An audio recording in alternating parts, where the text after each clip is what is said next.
그러면 보호가 자기가 얘기하는 어떤 수리적인 모델을 제시하기 위해서 이제 그 조건들을 조금 정해 놓은 게 있는데 그게 뭔지 한번 살펴볼게요. 자, 우선 첫 번째. 묘하게도 첫 번째는 마치 플래니터리 모델처럼 보입니다. 뭐 어쩔 수 없이 이렇게 정한 것 같긴 한데 전자의 질량을 m이라고 하고 그때 핵 주변을 이 전자가 뱅글뱅글 돈다고 생각을 합시다. 우선은. 그리고 그때의 반지름은 r. 그럼 이때 뱅글뱅글 돈다라고 하면 반드시 무슨 힘이 필요합니까? 원심력, 구심력. 바로 구심력이 되겠죠? 맞아요? 원운동을 가능하게 하는 힘을 구심력이라고 하죠. 그러면 이때 핵과 전자 사이에는 어떤 힘이 구심력의 역할을 할 수 있을까요? 바로 구심력은 핵과 전자 간 쿨롱 인력. 쿨롱임 배웠죠? 어떤 전하가 어떤 거리만큼 떨어져 있을 때 그때 뭐냐면 나타나는 인력이 됐건 청력이 됐건 그때의 힘을 쿨롱 상호작용이라고 하는데 핵하고 전자 사이에는 무조건 인력만 있어요? 무조건 청력만 있어요? 인력뿐이죠. 서로 전하가 반대기 때문에 정확하게 반대기 때문에 청력은 없어요. 그 쿨롱 인력에 의해서 그 전자가 핵 주변을 뱅글뱅글 돌고 고대의 궤도가 R이다. 반지름이 R이다. 이렇게 생각을 해보자 이런 말이죠. 근데 실제로는 원자 내 전자가 어떻게 움직이는지는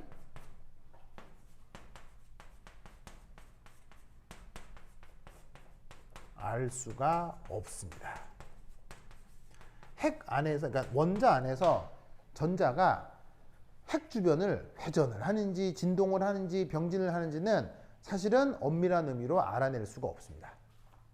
그것과 관련된 법칙을 불확정성의 원리라고 하는데 그거는 뒤에서 조금 더 얘기를 해보도록 하고 여하튼 실제로는 알 수가 없지만 보어는 우선 원운동을 한다라고 가정을 한 겁니다. 왜? 그게 수리적으로 표현하기가 좀 편리해서요.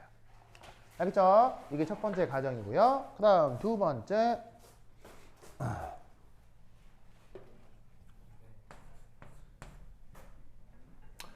전자가 빛을 받아들이거나 빛을 방출하게 되면 그것의 궤도 반지름이 변합니다.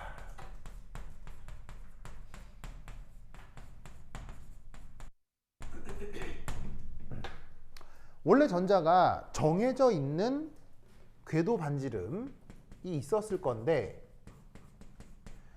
외부에 의해서 빛 에너지를 받아들일 수도 있고 뭐 혹은 방출할 수도 있는데 그 경우 그 궤도 반지름이 멀어지기도 하고 가까워지기도 한다 이런 얘기죠. 결론은 뭐 이거예요. 빛을 흡수하면 전자가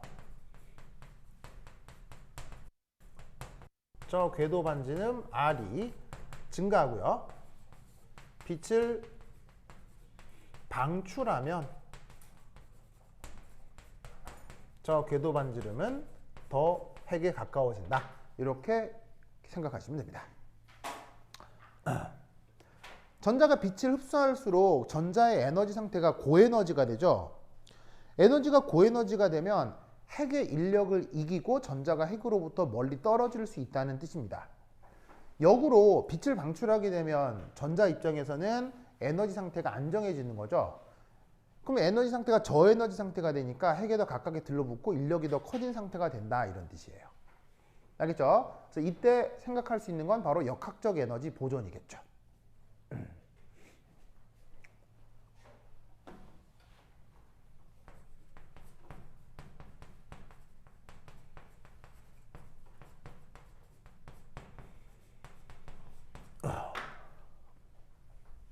자, 그 다음 보어의 가정 세 번째.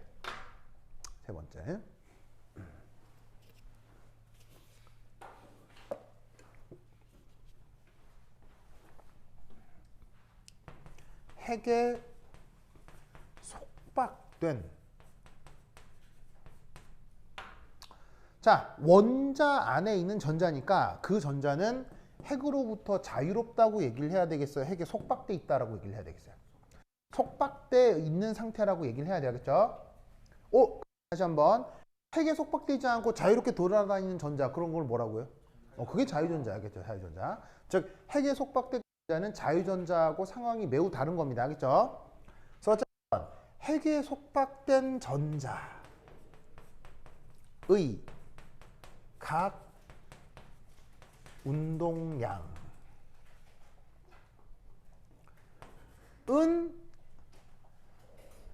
양자화되어 있습니다.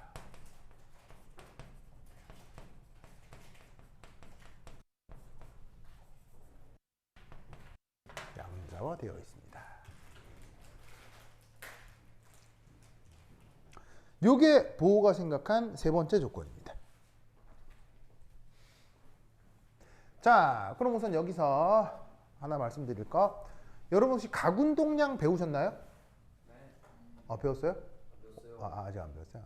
그럼 그냥 내용만 슬쩍 합시다. 우선 이 각운동량이라고 하는 물리량이 있는데요. 는 물리량 배우시죠? 여러분들이 이 부분에 대해서만 알려면 이 정도만 기억하면 돼요. 뭐야 그렇게 그 사람을 쓰담쓰담. 왜 귓볼을 만지고 막 그러는 거예요? 아니 그건 그럴 수 있는데 그렇다고 막 이렇게 쓰담쓰담 하면은 사랑스럽잖아요. 그래요. 그런데 난 취향이 그래요? 유머여가지고. 그런 거. 예? 그런 거야. 자, 우선 첫 번째 이 각운동량이라고 하는 운동량이라고 하는 물리량. 첫 번째 이 녀석은 벡터입니다. 벡터. 벡터라고 하면 무엇과 무엇을 동시에 갖는 물리량이죠? 그렇지. 크기와 방향. 그럼 그 크기와 방향, 그 다음에 그것을 수리적으로 표현하는 방식 더 자세히는 물리 시간에 배우시면 돼요. 네, 우리가 지금 당장 필요한 건 이 각운동량의 크기. 크기는 이렇게 생각해 주시면 되겠습니다. 그 녀석의 질량에다가 속력에다가 궤도 반지름. 실제로는 이것보다 조금 더 복잡한데 그냥 지금은 저 정도만 기억합시다. 해당 물질의 질량에 그 녀석 빠르기에 거기에다가 궤도 반지름. 그걸 곱한 걸 각운동량의 크기다. 이렇게 우선 인식을 합시다. 저기 사실은 각도의 문제도 들어가긴 하지만 그냥 우선은 저렇게 생각합시다. 이때 여기에 어떤 묘한 표현이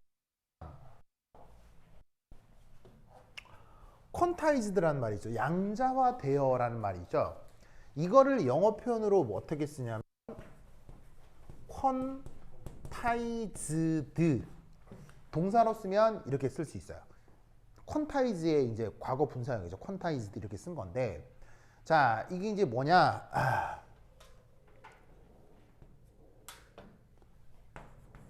그 어떤 시스템마다 허용하는 조건에서만 그 각 운동량이 나타난다는 뜻이에요.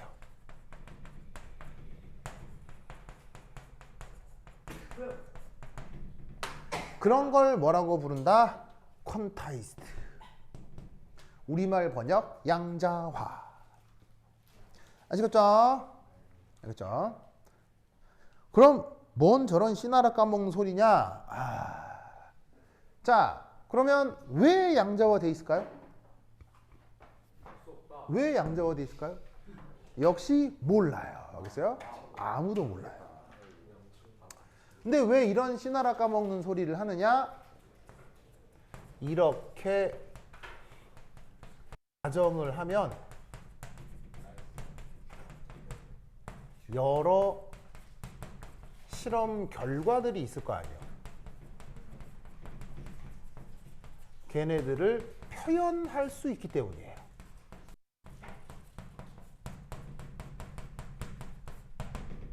그래서 이렇게 가정하는 거예요.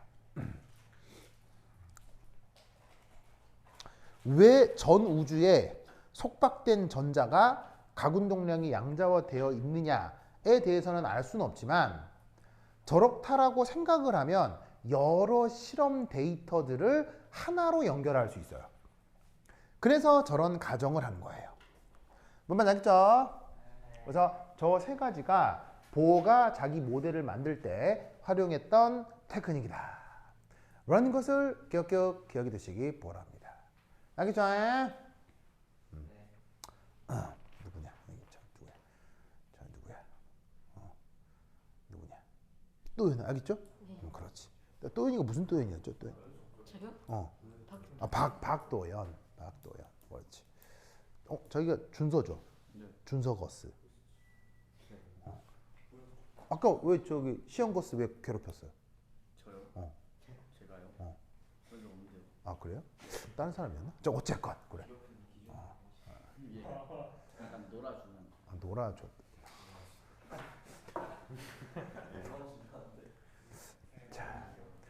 자, 그다음 3.3.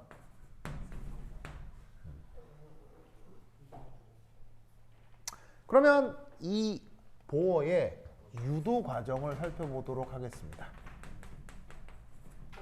어떤 경로로 보호 모델이라고 하는 걸 얘기했느냐?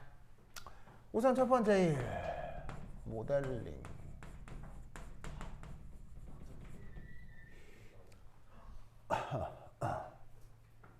자, 어떤 말을 쓰냐면 이런 말을 쓸 거예요.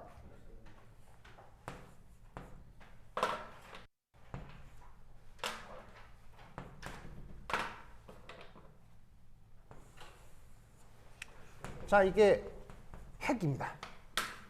핵을 어떻게 표현하냐면 ZE 플러스 이렇게 표현할 거예요. 자, 저 표현 아시겠어요? 자, 우선 Z라고 쓴 건 뭐겠어요? Z라고 쓴 건. Z의 뜻이 뭐겠어요? 네, 써면 여러분 다 아는 말이에요. Z의 뜻이 뭐예요?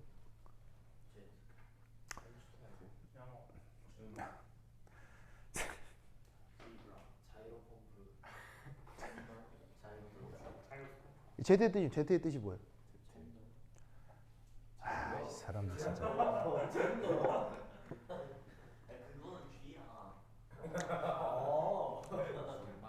Z의 뜻은 원자 번호요. Z가 원자 번호요. 아까 수소 원자 번호 몇 번이었어요? 1. 그럼 여기다 1 쓰면 되는 거고요. 힐륨은 2번이었잖아. 그럼 2 쓰면 된다고요. 무슨 말 알겠죠? 그거에 대해서 여기에 있는 Z 플러스의 뜻은 뭐겠어요? E 플러스의 뜻은 뭐겠어요? E 플러스의 뜻은 바로 뭐?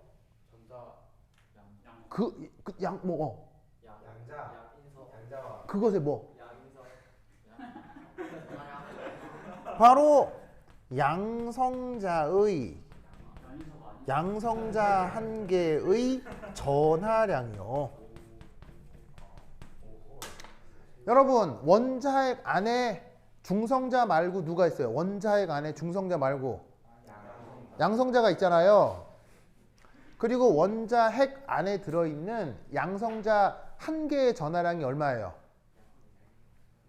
원자핵에 들어있는 양성자 한 개의 전하량은 그 크기가 전자와 같고 방향은 반대. 그 정도는 알죠? 그래서 전자의 전하량이 E-니까 핵의 전하량은 E+, 그러니까 양성자 한 개의 전하량은 E+라고 하면 된다고요. 그리고 원자 번호의 정의가 뭐예요? 원자 번호의 정의가 핵 안에 들어있는 누구의 개수? 양성자의 개수죠. 무슨 말 알겠죠? 원자 번호 개수가 뭐라고요? 아니, 원자 번호 정의가 뭐라고요? 핵 안에 들어있는 누구의 개수? 양성자의 개수. 그러면 ZE 플러스라고 하면 양성자 모여 있는 전체 핵 전하량이 ZE 플러스가 된다 이런 말이죠. 이해하셨어요? 자, 요거 이해했죠? 됐죠? 됐죠? 준밤아 이해했어요? 저요? 네, 방금 몰랐다면서요. 저 알았어요. 네. 자, 어쨌건 요거 이해했죠? 이것서 핵의 전하량을 이렇게 이제 화학에서는 일반적으로 ZE 플러스 이렇게 표현한다고요. 알겠죠? 그리고 여기에 아까 보호가 전자가 어떻다고 했어요? 뺑글뺑글 돌아다닌다고 했잖아요. 그럼 뺑글뺑글 돈다 치자. 그럼 여기에서 얘가 뺑글뺑글 돌아서 요게 이제 궤도라고 하면 여기에 누구? 짜잔. 짜잔. 자, 이게 누구겠어요? 전자겠죠? 맞습니까? 전자. 그 전자가 여기서 뱅글뱅글 원운동을 한다.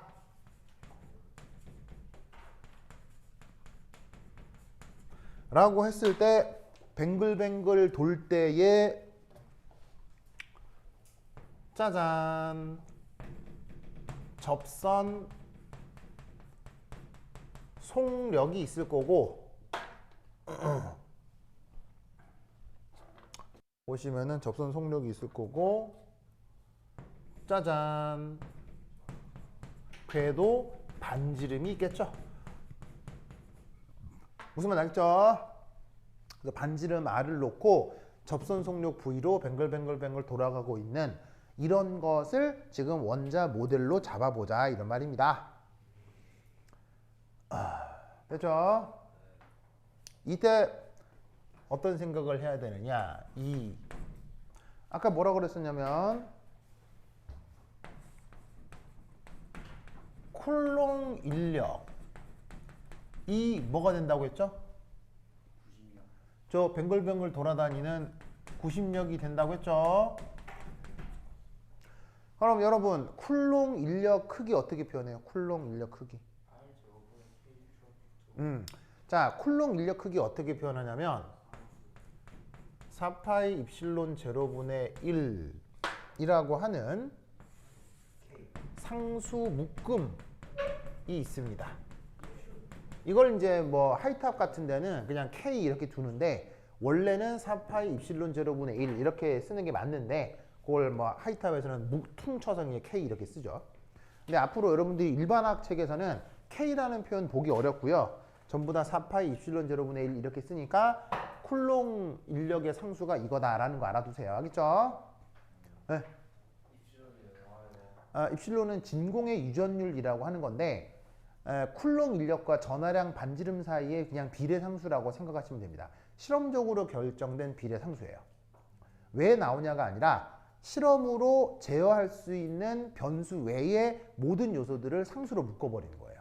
이제 그걸 이제 그 뭐냐면 유전율이라고 하는 상수로 묶는 건데 요거는 뭐 좀 더 자세히는 나중에 물리 시간에 배우도록 하세요.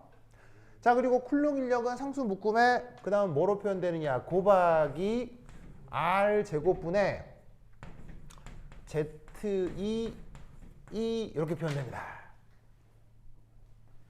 자, 뭐냐면은 자, 요쪽은 보시다시피 반지름의 제곱이고요. 위쪽은 그 두 입자의 전하량 곱. 이렇게 표현하는 게 쿨롱 상호작용력의 수리적 표현입니다. 알겠죠? 왜 쿨롱 인력이 저런 수식으로 표현될까요? 쿨롱도 몰라요. 알겠죠? 뭐라고? 그렇죠. 네. 쿨롱 인력의 표현이 왜 저렇게 되는지는 쿨롱도 몰라요. 알겠죠? 왜냐? 쿨롱 역시 실험을 통해서 데이터를 얻었고 그 데이터를 설명하기 가장 좋은 수식을 제시한 것밖에 없어요. 실험에서 저렇게 나왔다요, 그냥. 이유는 모른답니다. 그러면 여러분 역시 저 수식을 어떻게 하면 되겠어요? 저 수식은 하는 게 아니라 뭐 하는 거라고요? 외우는 겁니다. 그래서 쿨롱도 저 수식을 외우는 겁니다. 알겠죠? 그래서 저 수식을 반드시 기억하시고 그게 등속 원운동에서는 구심력 표현 뭐로 나타나죠? 이거는 이제 수학적인 도움을 받아야 되죠. 이거는 물리 시간에 배웠을 거예요. R분의 ME V 제곱. 저렇게 되죠? 그래서 거리분의 질량 곱하기 속력의 제곱. 이건 물리 시간에 배웠죠? 안 배웠어요? 네. 안 배웠다고요? 네. 진짜 엄마하고. 아, 그래? 부모님 보고 그래? 아빠 두 명. 아빠 맞벌이 나가지고. 근데 구심력 표현이 저렇게 된다를 내가 증명해 주긴 좀 그렇고 곧 물리 시간에 배우실 겁니다. 그렇죠? 배울 겁니다. 요거는 요거는 물리 시간에 꼭 배워두도록 하셔야겠죠.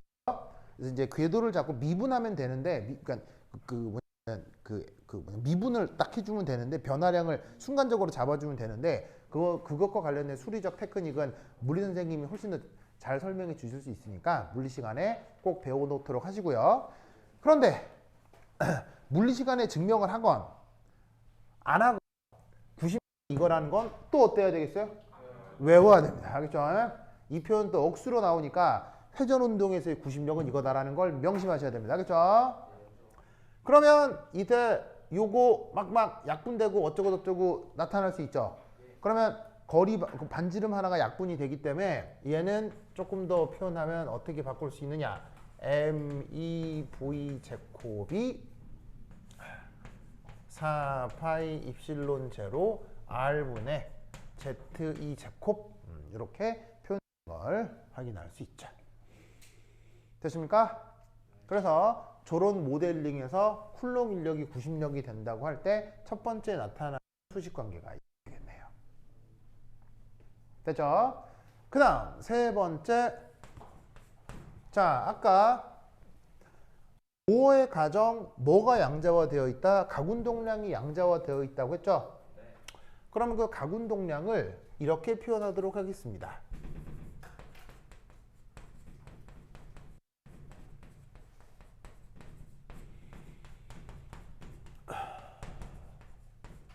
자, 가군동량 뭐라고 그랬냐면 이제 보통은 가군동량을 이 대문자 L로 많이 표현합니다.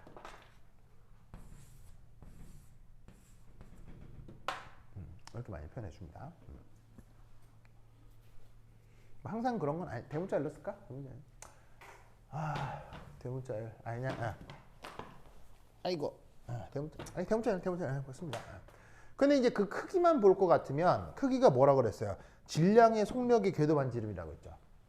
그럼 이때 막 뱅글뱅글 움직이는 전자니까 전자 질량의 속력의 궤도 반지름. 이거 아니겠어요? 그렇죠? 그래서 이게 그냥 가군동량 원래 정의에 의한 표현입니다. 자, 그리고 왜 가군동량의 크기가 이거냐? 이게 가군동량의 정의라서 그래요. 알겠죠? 네. 그래서 가군동량 역시 자연과학적으로 정의된 물리량인지라 왜 정의냐 전혀 중요하지 않아요. 가군동량이 저렇게 정의됐다는 것만 외우고 있으면 됩니다. 그래서 질량에다가 속력에다가 궤도 반지름을 곱한 게 이 양돼 있다고 했죠. 그걸 보어는 이렇게 표현했습니다. 자, 여기 아주 묘한 표현이 등장하는데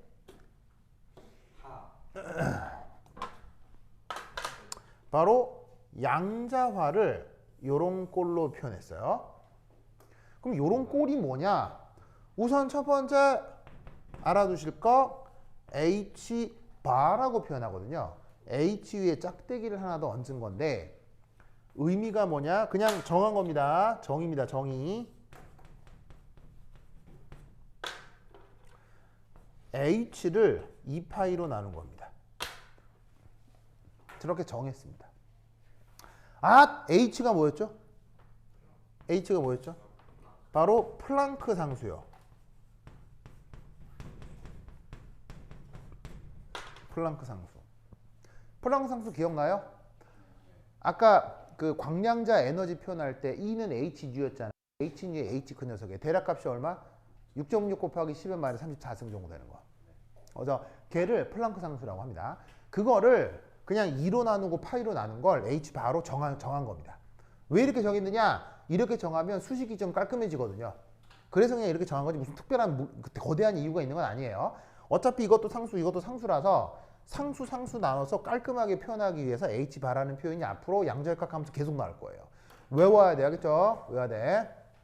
그 다음 두 번째 n 이게 뭐냐? 1, 2, 3의 자연수입니다. 여러분 자연수 연속입니까? 불연속입니까? 자연수는 불연속이죠? 그러면 자연수라고 하는 특별한 조건이 있는 거 아니에요? 그 자연수라고 하는 특별한 조건이 허용하는 가운동량만 나타난다는 거예요. 즉 1 이어서 이거 전체가 H 바인 가운동량이 가능하고 2인 가운동량이 가능하고 3인 가운동량만 가능하다는 겁니다. 예를 들면 1.7 H 바 이런 건 안 된다는 얘기입니다.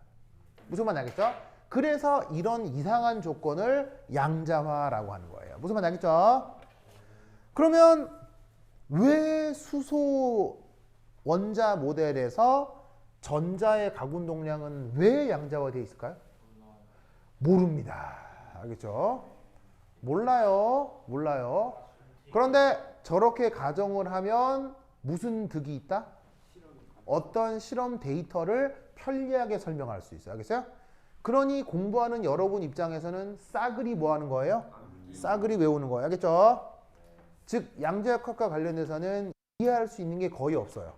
그냥 달달달 외우는 거예요. 알겠죠? 그럼 이 말은 달달달 외우면 100점이고요. 안 외우면 빵점인 게 양자역학이에요. 그래서 점수 따기가 좋아요. 왜냐면 공부하면 한 만큼 성적이 나오는 거예요. 공부 안 하면 빵점이고요.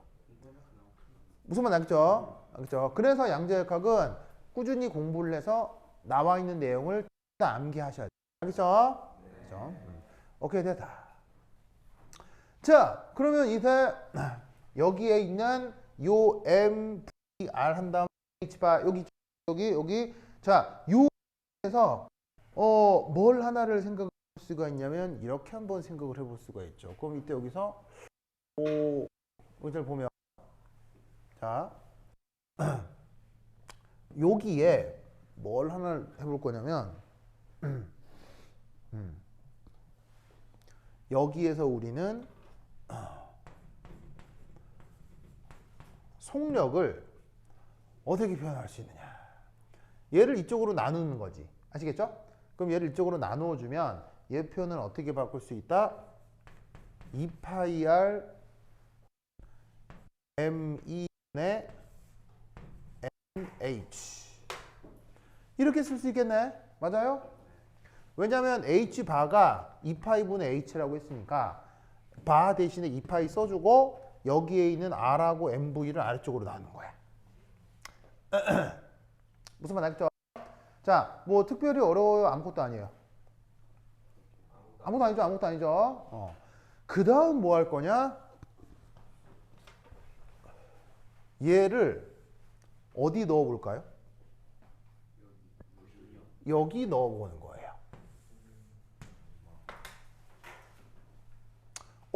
그러면 어떤 일이 벌어지겠어요?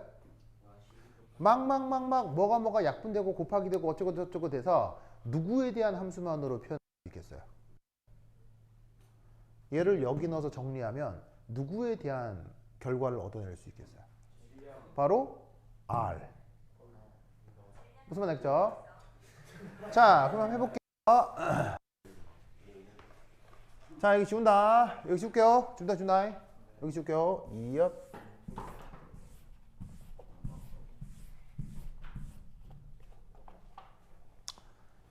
자, 저기 가자.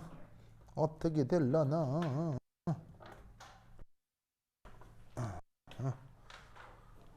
아이고. 자, 어떻게 될 거냐. 3.3. 유도 과정. 에이, 유도 과정.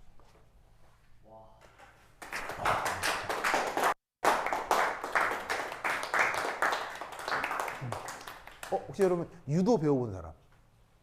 무슨 거? 예? 그래요?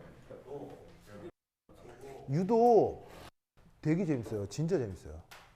진짜 재밌어요. 아니 물론 제가 막 올림픽 나가서 금메달 따실 정도면 그건 재밌는 건 아닐 거고 정말 죽을 만큼 힘들게 하시는 거겠지만 그냥 아마추어 입장에서 있잖아요. 그냥 처음 유도 배우면 되게 신기하고 정말 재밌어요. 그래서 기회가 되면 꼭 배워보세요. 내가 유도를 하루 배워봤거든요. 하루 배워봤거든요. 되게 재밌었어요. 언제 배웠었냐면 그 해군사관학교에 교수로 있을 때 그때 하루 배워봤거든요. 왜냐하면 해군사관학교는 애들이 군인이니까 이게 과외 활동으로 자기가 좋아하는 운동을 한 개씩 해야 돼요.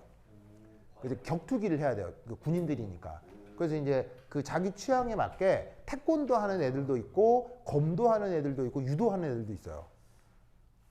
무슨 말 알겠어요? 왜냐면 군인이니까 뭐 격투기가 필요하다라고 본 거죠. 근데 그때 우연히 근데 이제 당연히 해군사관학교는 사교육 기관이에요, 공교육 기관이에요. 공교육 기관이기 때문에 거기 오시는 교수님들은 꽤 뭐가 검증이 된 교수들이 임용이 되는 거겠죠. 그래서 뭐냐면 태권도 같은 경우는 태권도 국가대표 하셨던 분.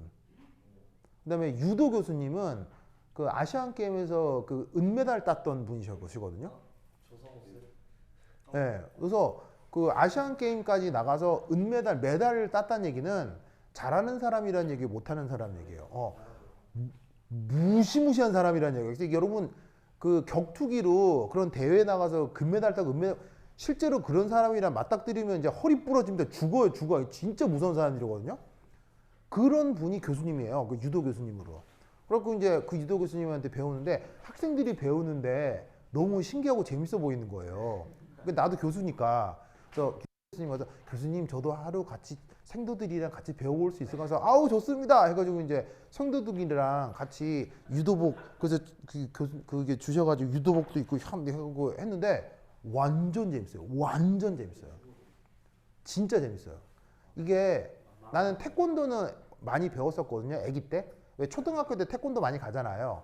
그냥 운동 딱히 할 게 없어서 초등학교 때 6년 내내 태권도는 계속 했는데 그래도 잘하는 건 아니에요. 그냥 가서 애들이랑 놀았지. 근데 태권도는요 배울 때 그렇게 유쾌하진 않아요. 왜냐면 내가 모르는 친구 발로 차서 때려야 되고 내가 맞기도 하고 그러니까 별로 기분도 안 좋단 말이에요. 때리면 난 맞는 걸 줘요. 맞는 걸 이상한 사람이네. 이게 있잖아요. 이게 맞고 때리고 하면 이게 좀 기분이 별로 안 좋아요. 근데 있잖아요. 유도는 있잖아요. 유도는 내가 성공해도 좋고요. 내가 공격을 받아도 좋아요. 진짜로. 왜냐하면 유도가 있잖아요. 이렇게 해가지고 이게 탁 넘기잖아요. 탁 넘겨서 이게 저기가 없이 기술만을 위한 딱이 공격이 들어갔을 때 땅에 탁 떨어지잖아요. 떨어질 때 나 역시 떨어지면서 땅을 탁 낙법을 하고 던진 사람도 안전하게 떨어질 수 탁 잡아줘요. 죽어라 넘기는 거예요. 아니 그거는 죽어라 넘기는 게 되겠어요 그게? 네. 그게 아니라 이 교육 과정에서는 이게 뭐냐면은 탁 던질 때 그 기술을 넣는 사람이 기술을 받아주는 사람을 배려해서 던지면서 반은 잡아주면서 던지는 거예요. 그럼 어떻게 되냐면 그러니까 붕 뜨는데 땅에 탁 떨어질 때 아주 안전하게 매트에 탕 하고 떨어지는 거예요. 그러면 이게 탁 때리면서 이게 온 몸이 마사지되는 기분이 있어요. 마사지할 때 꾹꾹꾹 누르잖아요. 그럼 우리 아플 때 아야 이렇게 손 아플 때도 이렇게 아야 이렇게 하잖아요. 그러면 이렇게 손바닥이나 팔 이런 데가 이렇게 가벼운 충격이 이렇게 기분 좋은 충격이 오면서 이게 근육이 쫙 풀려요. 되게 기분 좋아요. 그래서 이게 그 유도를 국가대표 될 정도로 열심히 하라 그게 아니고요. 기회가 되면 한 일주일 정도 배워봐요. 되게 즐거워요. 재밌어요. 그러니까 처음에 배울 때는 당연히 나보다 못하는 사람이랑 배우겠어요? 나보다 훨씬 잘하는 사람이랑 배우겠어요? 배워야 되니까. 그 잘하시는 분이 나를 배려해서 이게 매트에 탕 떨어뜨려 줄 거 아니에요? 그럼 그때 제대로 탕탕 떨어지면 기분 되게 좋아요. 그래서 나 그때 이게 이렇게 기분 좋고 재밌는 거여서 그때 처음 알았어요. 그래서 기회가 되면 유도 한번 꼭 배워보세요. 알겠죠? 되게 나는 깜짝 놀랐다니까요. 아니 이렇게 재밌는 거예요. 정말 재밌었어요. 그래서 내가 기술을 넣어도 재밌고 내가 기술을 당해도 되게 재밌더라고요. 그래서 기회가 되면 해보세요. 알겠죠? 갑자기 유도하니까 여러 가지 생각이 나는군요. 하여튼 그렇다. 그래서 근데 계속 배웠으면 좋은데 내가 그때 논문 쓰고 막 그래가지고 근데 하루밖에 못 배워서 그 교수님한테 너무 죄송해요. 하여튼 그 교수님이 등치가 막 조성원 선생님만 하셨거든요. 등치가 교수님이. 예. 근데 등치 이만하신 분인데 유도 국가대표였으니까 얼마나 대단하신 분이겠어요. 근데 나는 조그맣잖아요. 이렇게 휙휙 던지는데 정신 하나 없더라고. 근데 정말 재밌었어요. 정말 재밌었어요. 그래서 그 기회가 되면 꼭 한번 배워보세요. 알겠죠? 네. 하여튼 그렇다. 자, 보자. 자, 어쨌건 유도가 2, 3, 그 다음 4. 자, 4는 이제 어떻게 할 거냐? 전자, 궤도, 반경. 이걸 한번 알아보도록 합시다. 자, 어쩌라고요? M2 요게 4파이 입실론 제로 R.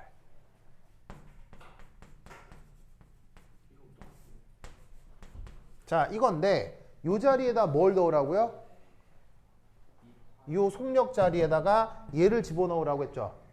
그럼 얘를 그대로 여기 넣어요.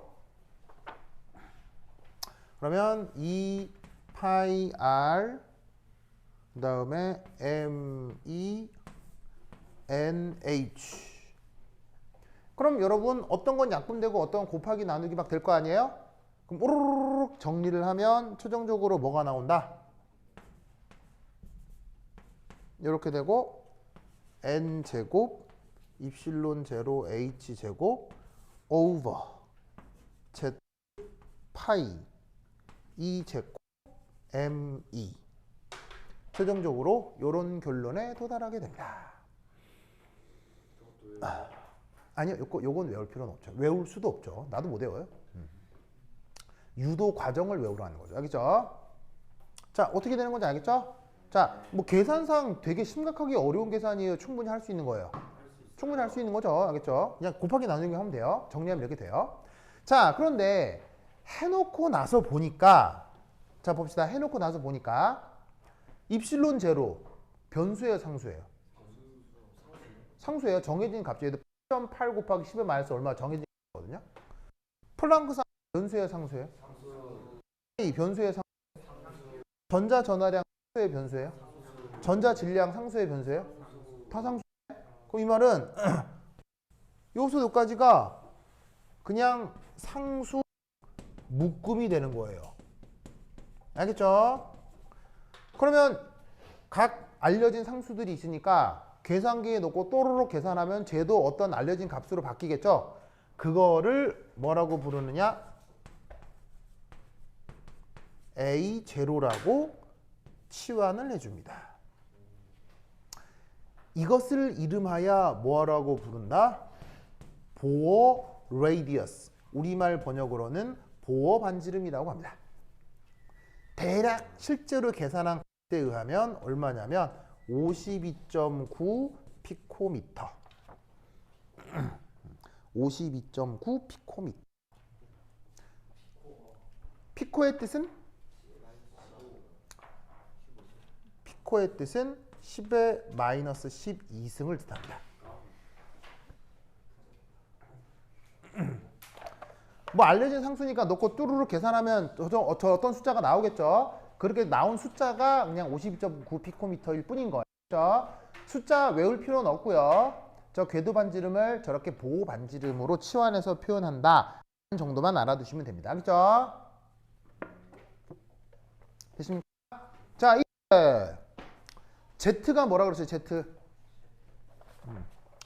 뭐라 그랬어요? Z가 원자 번호라고 했죠. 수소면 뭐?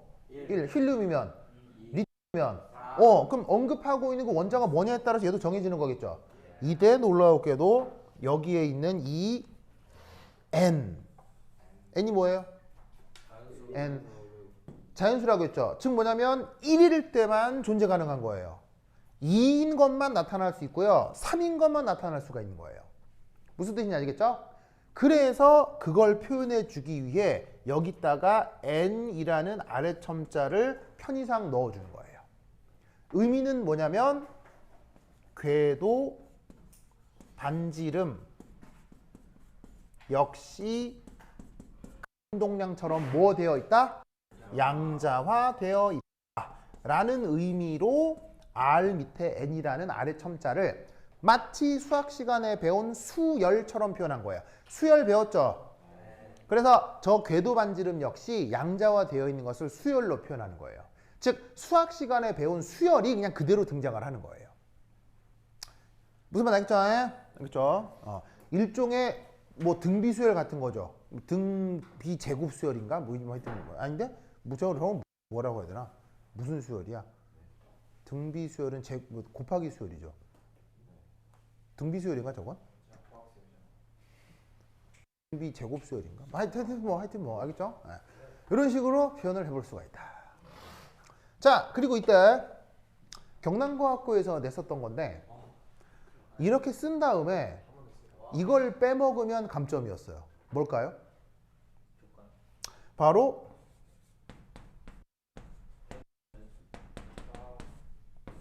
요걸 쓰면 옆에 항상 이걸 써줘야 돼요. 이걸 빼먹으면 감점을 시켰어.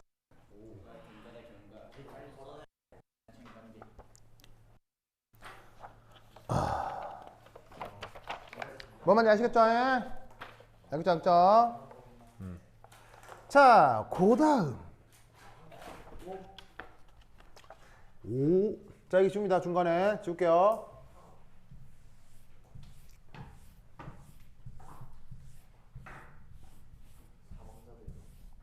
자, 그 다음 5 전자 궤도 내 속력. 자, V인데 그 V가 어딨냐면 요거예요. 그래서 2 파이 R M의 NH로 표현됐던 거 기억나요? 기억나요? 이때 어쩌자는 거냐면 요 자리에 뭘 넣을 수 있죠? 이 자리에 뭘 넣을 수 있어요? 다시 이걸 넣는 거예요. 즉 이게 절대 어려운 계산은 아닌데 이거 만든 다음에 저기 넣고 여기 넣고 여기 넣고 앞에 넣고 뒤에 넣고 막 이러기 때문에 정신이 좀 없어요. 무슨 말인지 알겠죠? 어쨌건 쟤를 저기 넣으면 뭔가 나오겠죠. 뭔가 나오겠죠. 그래서 쭉 계산을 한 그 결과가 자 이렇게 됩니다. Zn 이 제곱에 2 입실론 제로의 플랑크 상수 H 이렇게 됩니다. 알겠죠? 자, 이 또한 이 부분이 뭐가 되는 거예요? 이 또한 이게 뭐가 되는 거예요? 이것 또한 상수 묶음이 되는 거죠? 이어 전자 한 개의 전하량 크기. 그리고 마찬가지로 여기서도 뭐가 등장합니까? N. 이 말은 속력 역시 뭐다? 뭐 되어 있다? 양자화되어 있다. 그래서 이때도 뭐를 빼먹지 마라? 1, 2, 3 얘를 빼먹지 마라.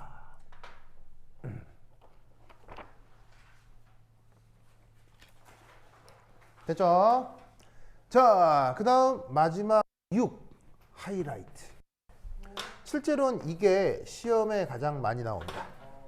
자, 이거 뭐냐? 바로 전자의 역학적 에너지입니다.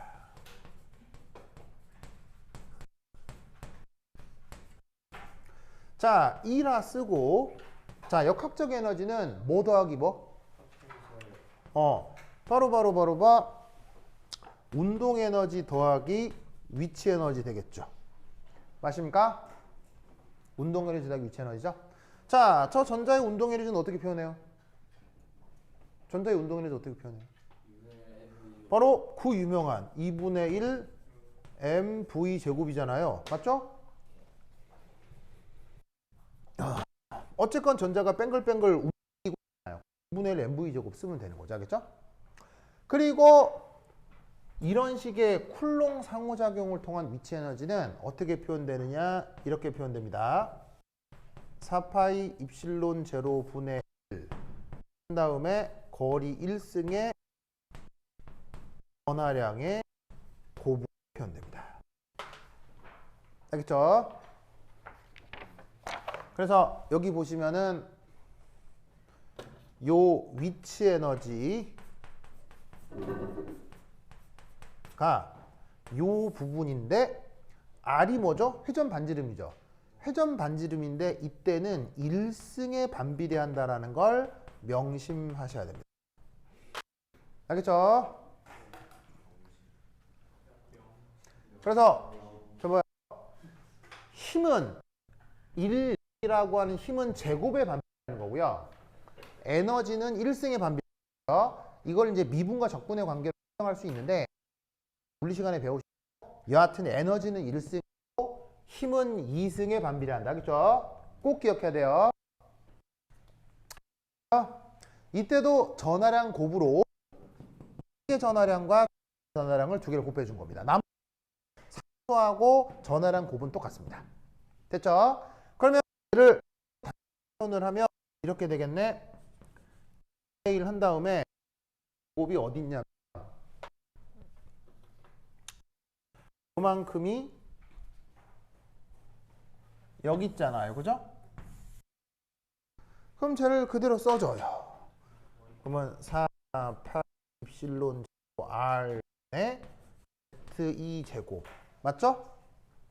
그냥 뒤쪽은 어떻게 되냐면 마이너스 4, 8, 입실론 Z2 제곱이 되겠죠.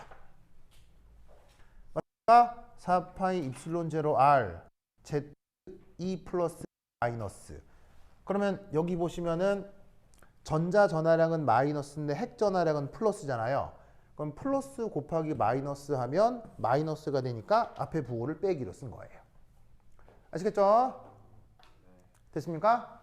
그러면 얘를 최종적으로 정리를 하면 뭐가 나온다? 마이너스 8파이 입실론 제로 R분의 Z2 제곱. 맞아요?